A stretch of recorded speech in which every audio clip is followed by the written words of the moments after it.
Sobrang init nga sa bahay mga katrops. So tara sa mall tayo magpalamig. Bitbit nga natin ang ating mga katrops. Let's go!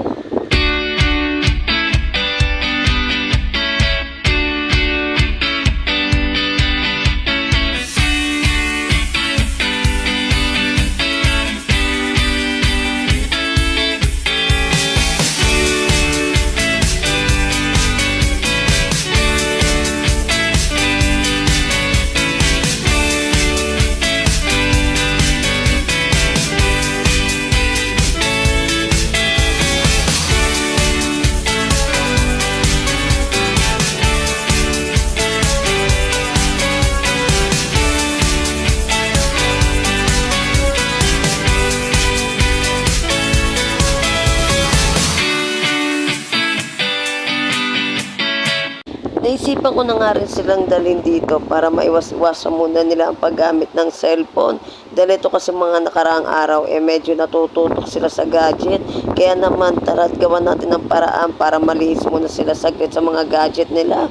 At ito nga't magamit naman nila ang kanilang power at ang kanilang mga energy sa mga physical activities. Dahil nga kapag lagi lang silang nasa bahay, more on cellphone nga lang sila. Kaya naman, eksakto sa kanila to bago magpasukan, maunat-unat naman nila ang kanilang mga kabutu-butuhan. Dahil wala na silang alam gawin kundi mag-transition mga katrops. Diyos ko Lord. At ito nga isa nag-isip bata na nga rin muna kahit saglit. Mukhang na-miss niya rin ang kanyang pagkabata. So ayun na nga talaga namang sinulit niya rin ang pagpasok dito. Dito nga pala mga katrops, nakalimutan ko kung anong pangalan ng palaruan na to. Pero ano siya, ang rate niya dito is 200 ang 1 hour. Ayun na nga mga katrops, nagwagi na naman itong mga chikiting na to. Ayan, dahil sobrang init rin sa bahay at hindi rin kami mapakali, hindi kami makatulog, hindi kami mapirmi sa isang lugar kung hindi namin alam kung saan kami lulugar dahil sobrang init. So ayun, ito.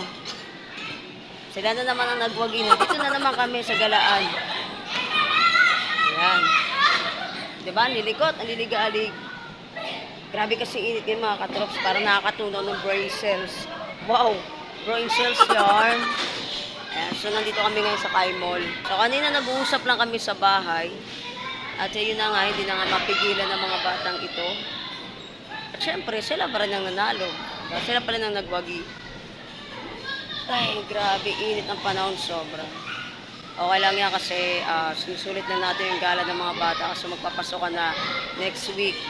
So pagdating ng pasukan, school bahay na lang sila. School bahay, school bahay.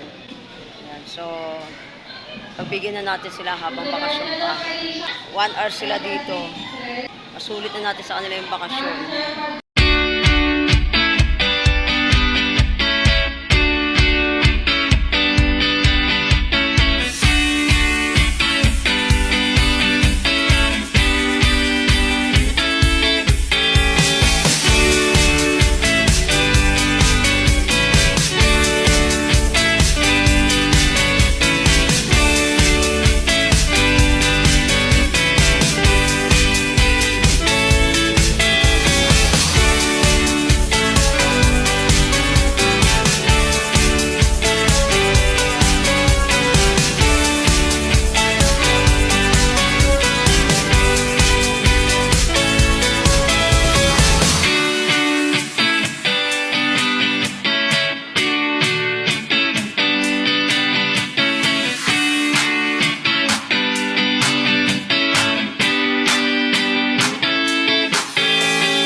Nakakatuwa din naman tignan na masasaya sila.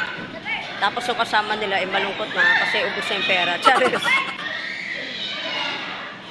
So nakakatuwa lang din kasi ayan, na-enjoy nila yung bakasyon nila. O diba? So talagang worth it din naman yung worth it din naman yung pag-gala-gala, lalo na pag nag-e-enjoy sila sa pupuntahan namin. At hindi naman talaga halata nag-e-enjoy sila. Ayan o. Diba? Halos mabalian na sila ng buto. Hindi naman naman yung mga pinagagawa nila o. Diba? Zoe! Saya ya? Masaya ka, Zoe? Diba? Masaya daw sila. Mga katrops, hindi sana ako papasok dito. Pero bawal. Bawal yung walang guardian. Hindi nga ako masyado nagbihis, oh. Diba? Nakapambahay lang ako kasi malapit lang din naman. So, after nito, magpapalamig lang naman kami dito kasi sobrang init na talaga sa bahay. Hindi namin alam kung saan kami lulugar. Kaya nagpalamig. Hindi rin naman ganun kalamig ngayon dito. Pero okay lang naman. At least sa papawi yung init namin. And so, talaga nag-enjoy yung mga chikiting. Grabe, tumalon ng kangaroo yarn. Oh, oh, oh, oh. The kangaroo team. Oh.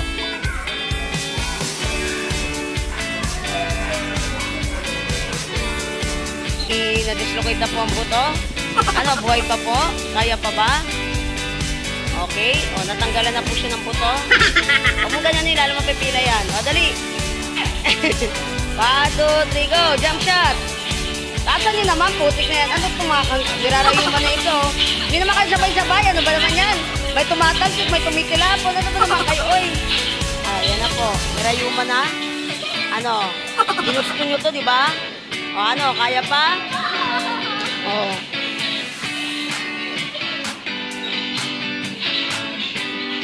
Ano, Zoe? Takot ka kaya, Marjo, ba tumilapon ka? Oh, yan. Oh. Buelo. Jay, ikaw na lang, Jay. Walang jump shot din. Sila nakukuha ako, Jay. Ayan na yan.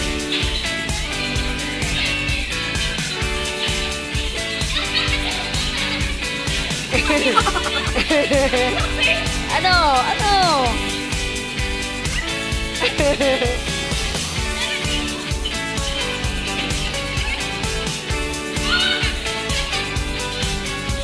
Sige, paliparin niya. Ang lawak-lawak kasi dito. Ba't nagsisiksi ka kayo dyan? Oo. Mamaya wala. Ano, pagod?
Siyang bao.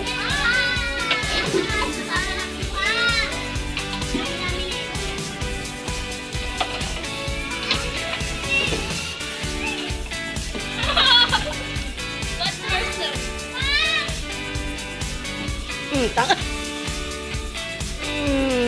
Tanga.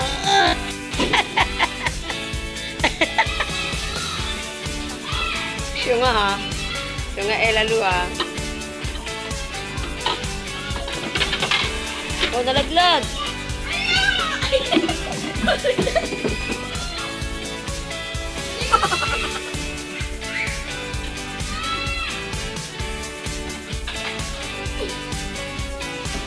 Mga katrop, so nakabusik sila ng castle. O, dali, picture ako kayo, dali. Created by Kangaroos Gang. Dali, Zoe, saan ka na?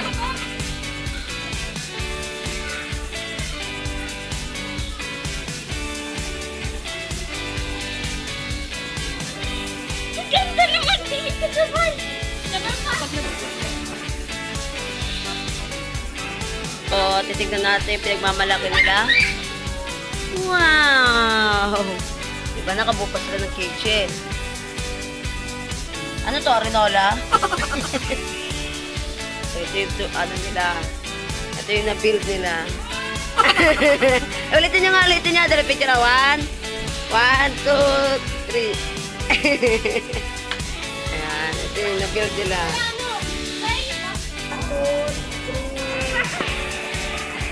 Lalayo nyo kasi. Dapat magkakadikit tayo si Zoe, lumulupog eh. Yan, Zoe, angat mo yung ulo nyo. Reblet, angat mo yung ulo mo. Madagan ang ulo mo dyan. Yan, 1, 2, 3. Yan, Waki, smile naman Zoe, smile. 1, 2, 3. Yan. Huwag nyo tatago yung ulo nyo kasi madadagan na kayo. Alright mga katrops, ayan, habang nag-aantay kami ng 1 hour nila at naglalaro pa sila. Ayan, tamang sandal muna ako dito. Nakakaantok, masarap, malamig. Naantok na ako habang pinapanood sila at inaantay matapos. Malapit na mga around 4:11. Ayan, tapos na yung 1 hour nila. So, sulitin na muna natin yung pahinga. Pagod yan? Pagod. Napapagod pala to.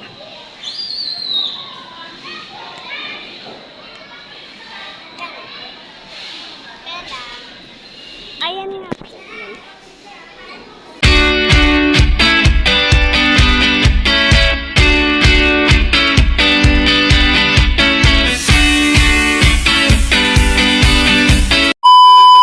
Pagkatapos nga nilang maglaro sa may Kai Mall, naisipan ko nga na dito na lang kami kumain sa may malapit sa amin.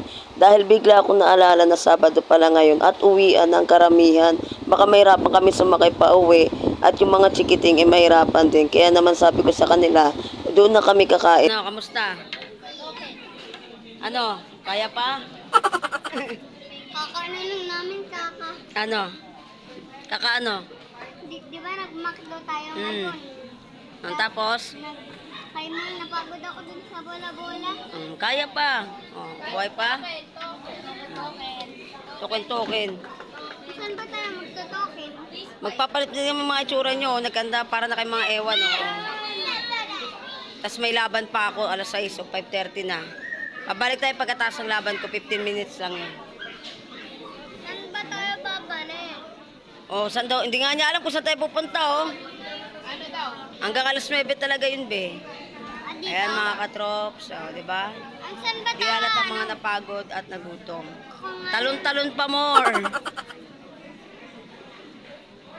Pagkatapos nga nilang kumain, nag-iya na nga akong umuwi dahil kailangan ko pang mag-live. Sabi ko sa kanila, next time na lang sila mag-token-token. So yun lamang po for today's video mga katrops. Maraming salamat. Thank you for watching. Till my next vlog.